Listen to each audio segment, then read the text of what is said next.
Mi nombre es Paola Iracema Hernández Ayala. Yo me llamo Adriana Saucedo Ramón. Hola, mi nombre es Alejandro Sánchez Ramón. Hola, mi nombre es Mayrel Fonferoso. Miguel de la Madrid Hurtado fue presidente de México de 1982 a 1988. Durante su periodo presidencial se dio el terremoto del 85. Durante esa tragedia, el presidente declaró que no era necesaria ni la intervención extranjera ni la del propio ejército para ayudar a todos los heridos, declaración que causó polémica y la impopularidad del presidente. El suceso más destacado de su periodo es la admisión al General Agreement of Tariffs and Trade, comúnmente conocido como GATT, cuyo propósito era establecer un conjunto de normas comerciales que sirvieran para regular la economía de todo el mundo después de la Segunda Guerra Mundial. Otro hecho destacado es el establecimiento de los pactos de crecimiento económico, mediante los cuales el gobierno subsidiaba parte de los precios de los productos básicos y los productores y distribuidores se comprometían a no aumentarlos. Asimismo, realizó la campaña de anticorrupción como parte de la política de renovación moral, teniendo dos víctimas: Arturo Durazo Moreno y Jorge Díaz Serrano.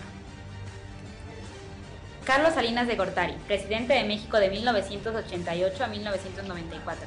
Fue durante su sexenio que se vendió a Telmex mediante su subasta, cuyo ganador fue Carlos Slim, quien compró dicha compañía por un precio menor al que valía. En 1988 se llevó a cabo el Programa Nacional de Solidaridad para tratar de detener una justicia social. Con este programa se lograron rehabilitar varias escuelas, se crearon más tiendas de abasto y se construyeron más hospitales, entre otras cosas. También se firmó el Tratado Libre Comercio entre los Estados Unidos, México y Canadá en 1992. En 1994 se dio una rebelión formada por indígenas provenientes de Chiapas de bajos recursos, que no contaban con tierras. A esta rebelión se le conoce como el Ejército Zapatista de Liberación Nacional. Ernesto Zedillo Ponce, presidente de México de 1994 a 2000. El brillante desempeño de Ernesto Zedillo en el Banco de México de 1982 lo citó como uno de los impulsores de la adaptación de las políticas macroeconómicas de modernización del país. Ernesto Zedillo fue el creador de Fideicomiso para la cobertura de riesgos cambiarios, organismo que permitió reconstruir la deuda de muchas empresas mexicanas. Ernesto Zedillo resolvió el problema por medio de dos préstamos hechos por los Estados Unidos a México, por un total de $1,000, logrando que el resto del sexenio de Zedillo vio una recuperación de empleo y una sana administración de la economía mexicana. En enero de 1992 fue designado titular de la Secretaría de Educación Pública, donde emprendió una profunda reforma de la educación preescolar, primaria y secundaria, que se plasmó en el Acuerdo Nacional para la Modernización de la Educación Básica. Vicente Fox, presidente de 2000 a 2006. En 2000 la economía creció el 7% sin recalentamiento de los precios. Al contrario, la inflación descendió del 16.6% al 9.5%. El peso estaba establecido frente al dólar banco mexicano y había aumentado sus reservas monetarias hasta los $33.500 y las exportaciones no petroleras había crecido casi un 20%. En el primer semestre de 2001, el presidente intentó reunir los apoyos necesarios para sacar adelante el proyecto de gobierno. Así, el 31 de diciembre de 2001, el Congreso aprobó 3 leyes en materia de fiscalidad que dejaron fuera el polémico punto de IVA bonificado para las medicinas y los alimentos. Vicente Fox realizó un diplomado de alta gerencia impartido por profesores de la Escuela de Negocios de la Universidad de Harvard en Boston y Massachusetts en los Estados Unidos de Norteamérica. Un punto más a destacar fue un gran apoyo dado a la educación, que fue al estandarte de este gobierno, apoyando con becas para alumnos de bajos recursos con un simple requisito: que tenga un buen desempeño académico. Felipe Calderón Hinojosa, presidente de México del 2006 al 2012. En materia de empleo, a su primer año de gobierno, las cosas no pintaban bien, ya que tan solo en mayo de ese año la tasa de desocupación a nivel nacional fue de 3.23% respecto a la población económicamente activa, PEA, porcentaje superior al observado en mayo del 2006, cuando se situó en 2.88%.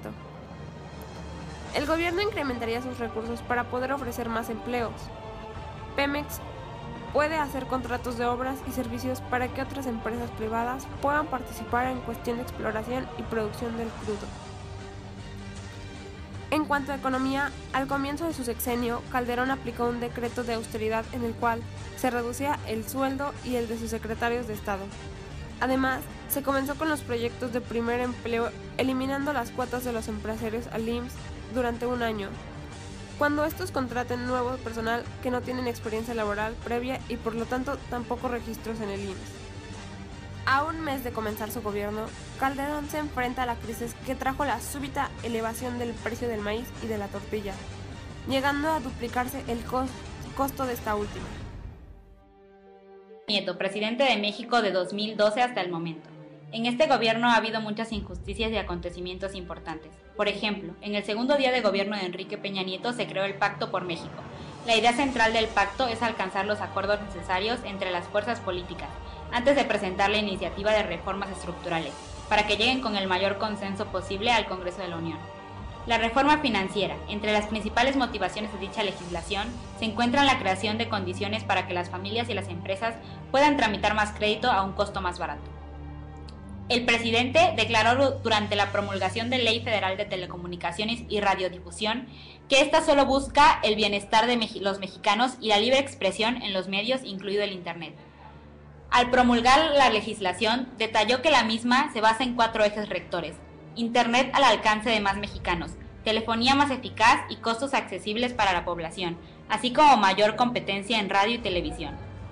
El PRI aprobó modificaciones a sus documentos básicos para discutir sin limitaciones el tema del cobro del IVA en alimentos y medicinas y la entrada de capital privado a la industria petrolera. La reforma partidista incluyó cambio a la estructura interna del PRI, pues se colocó al presidente de la República como cabeza del Consejo Político Nacional y de la Comisión Política Permanente.